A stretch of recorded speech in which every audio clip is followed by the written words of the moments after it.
독서 노배 한 문단 읽기 하고 있습니다. 오늘 지문은요. 지문이 상대적으로 길이가 길고 그림도 하나 나왔거든요. 이랬을 때 학생들이 뭐지? 기술 지문인데 그림까지 나오니까 너무 복잡해 라고 얘기하는 경우가 있는데 이런 문제를 해결하는 방법까지 고민하면서 한번 볼게요. 2016학년도 9월 모의평가의 기술 지문이고요. 점검 포인트 잠깐 보겠습니다. 점검 포인트. 개념 특징 사례인데 일반적으로 설명문에서 개념을 주고요. 그 개념의 특징을 얘기한 다음에 사례를 줄 때는 두 가지거든요. 하나는 개념과 특징에 대해서 잘 이해해달라. 이게 첫 번째고요. 두 번째는 이 개념 사례와 관련하여 새로운 사례를 줄 텐데 이거 개념을 적용해서 정확하게 해석해봐, 설명해봐 라고 문제를 내기 위해서 비슷한 사례를 주는 겁니다. 됐나요? 그 다음 두 번째, 지문 그림과 내용 대응인데 그림이 나왔을 때는 항상 지문하고 그 내용적인 대응을 주려고 하는 거예요. 그래서 이런 걸 알면서 지문을 읽을 줄 알면 똑똑한 학생이 되는 겁니다. 내용 질문, 해시함수를 이용하는 까닭이 무엇인가? 그러니까 해시함수가 나올 텐데 해시함수를 이용하는 까닭은 좋기 때문이겠죠. 어떤 점이 좋은지, 즉 해시함수의 특징인 거고요. 데이터의 내용이 변경되었는지 확인할 때 사용하는 원리 방법이 뭐냐? 아무래도 과학기술이니까 원리 방법에 대해서 말하겠네요. 자, 차근차근 이제부터 읽어보도록 하겠습니다.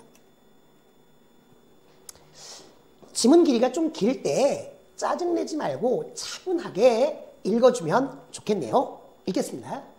온라인을 통한 통신, 금융, 상거래 등은 우리에게 편리함을 주지만 보안상의 문제도 있다. 그러니까 온라인 거래가 보안상의 문제가 있대요. 이런 문제를 해결하기 위하여 암호기술이 동원된다. 그래서 암호기술에 대한 얘기를 하네요. 예를 들어 전자화폐의 일종인 비트코인은 해시함수를 이용하여 화폐 거래의 안전성을 유지한다. 그러니까 화폐 거래의 안전성을 위해서 해시함수라는 암호기술을 활용하는 거네요. 해시함수란 입력 데이터 X에 대응하는 하나의 결과값을 끊어서 일정한 길이의 문자열로 표시하는 수학적 함수다. 그리고 입력 데이터 X에 대해서 해시함수 H를 적용한 수식을 HX는 K라고 할 때, 그러니까 X값에 대해서 K값, 이게 독립변수, 종속변수거든요. K를 해시값이라고 한다. 그러니까 K값이 해시값이네요. 이때 해시값은 입력 데이터의 내용에 미세한 변화만 있어도, 자, 보겠습니다. 해시값의 특성 혹은 해시함수의 특성인데 입력 데이터의 내용에 미세한 아주 작은 변화만 있어도 크게 달라진대요. 그러니까 미세한 변화에도 크게 달라진다는 특성이 있네요. 현재 여러 해시함수가 이용되고 있는데 해시값을 표시하는 문자열의 길이는 해시함수마다 다를 수 있지만 특정 해시함수에서의 그 길이는 고정되어 있대요. 여기까지 읽고 나면 이해가 잘 안 되는데 되는 만큼만 정리해 볼게요. 어떤 거냐면 온라인 거래가 있는데 온라인 거래에서 화폐 거래의 안전성, 보안상의 문제나 안전성의 문제를 위해서 무엇을 사용하느냐? 암호기술, 해시함수를 사용한대요. 암호기술을 사용하고 그 암호기술 중에 해시함수를 사용한대요. 이 해시함수가 사용되는 대표적인 게 비트코인이래요. 있나요? 자, 이 해시함수의 특징인데 해시함수는 X값에 대해서 HX가 나오는데 이 HX가 K값이래요. 그러니까 X값을 넣으면 K값이 나오는데 이 K값은요. 입력 데이터 내용에 미세한 변화, 그 X에 미세한 변화가 있으면 K값은 크게 변화된대요.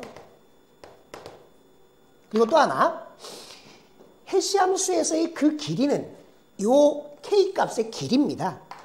길이라고 하는 건 어떻게 되어 있느냐? 고정돼 있대요. 자, 우리 머릿속으로 두 가지 정도의 특징이네. 첫 번째, x값에 따라 k값이 나오는 함수인데 x값이 미세하게 변화되면, 안전성의 문제 때문에 이게 변화되면 이것도 크게 변화되는 특징이 있고, 이 k값은 고정돼 있다라는 겁니다. 그리고 나서 그림을 줬거든요. 우리는 화면, 한 화면에 표시 못하니까 이렇게 두 화면으로 가는 건데 실제 시험지에서는 한 면에 다 볼 수 있죠. 자, 여기 보게 되면요, 입력 데이터가 나오고 이게 x겠죠. 다음 해시값, 이게 y값 혹은 k값이라고 할 수 있겠네요. 그랬더니 우리의 소원은 통일을 넣었더니 FDCE D 이렇게 나오고요. 우리의 소망은 통일, 소원, 소망 차이가 딱 한 글자거든요. 소원, 소망. 그런데 해시값을 탁 보기에도 달라졌죠. 다만 요 길이 있죠. 요 길이는 일정하더라라는 겁니다. 그래서 우리의 소원은 통일, 우리의 소망은 통일, 이렇게 입력값이 달라질 때에 따라 해시값이 큰 차이가 있구나라고 한번 이해하고 넘어가면 되는 거겠죠. 다음 더 읽어볼게요. 이러한 특성을 갖고 있기 때문에 해시함수는 데이터의 내용이 변경되는지 여부를 확인하는데 이용된다.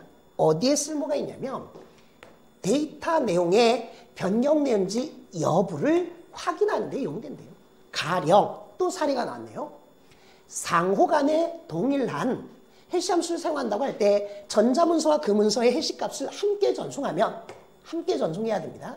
전자문서와 그 문서의 해시값을 함께 전송하면 상대방은 수신한 전자문서에 동일한 해시함수를 적용하여 결과값을 얻은 뒤 전송받은 해시값과 비교함으로써 문서가 변경되었는지를 확인할 수 있다.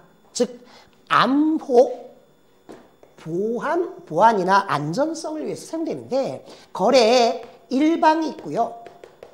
거래에 상대방이 있다면 일방이 사용하는 문서하고 해시값을 누구에게? 상대방에게 보낸다는 거예요. 그럼 상대방은 수신한 전사문서에 동일한 해시값을 적용하여 결과값을 얻은 뒤, 그러니까 여기도 해시값을 얻는 거죠. 해시값을 얻은 뒤 전송된 해시값과 자기가 얻은 해시값을 어떻게 함으로써 비교함으로써 문서가 변경되었는지 여부가 바뀌었냐 안 바뀌었냐, 보안이 지켜졌느냐 안 지켜졌느냐를 확인하게 된다는 겁니다. 그럼 정리해보면 온라인 거래에서 암호 기술로 활용되는 해시 함수는 X값의 미세한 변화에도 K값이 크게 달라지지만 K는 길이가 고정되어 있다는 특징이 있다. 거래 상대방들끼리 거래의 보안을 위해서 활용되는데 일방이 문서와 해시값을 함께 보내면 상대방은 해시값을 도출한 뒤 보내온 해시값과 비교함으로써 변경되었는지 여부를 확인할 수 있다라고 정리할 수 있겠네요. 볼게요. 점검 포인트. 개념에 대해서 특징, 해시 함수에 대해서 얘기하고 그 특징 그리고 그 사례에 대해서 말했고요. 지문 그림이라고 하는 건 지문의 내용하고 연결시켜서 볼 수 있어야 된다는 거고, 참고로 지문에만 그림이 나오는 게 아니고요. 문제에도 그림이 나올 수 있습니다.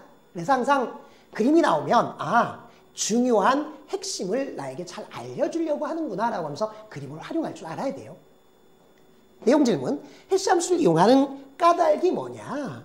보안, 안전상의 문제일 거고요. 해시 함수의 특징 두 가지라고 말씀드렸는데 X값의 미세한 변화에도 K값이 크게 변화될 수 있다는 것, 그리고 K값은 같은 해시 함수라면 길이가 고정되어 있다는 것, 데이터의 내용이 변경되는지 확인할 때 사용하는 원리 방법은 어떤 거냐?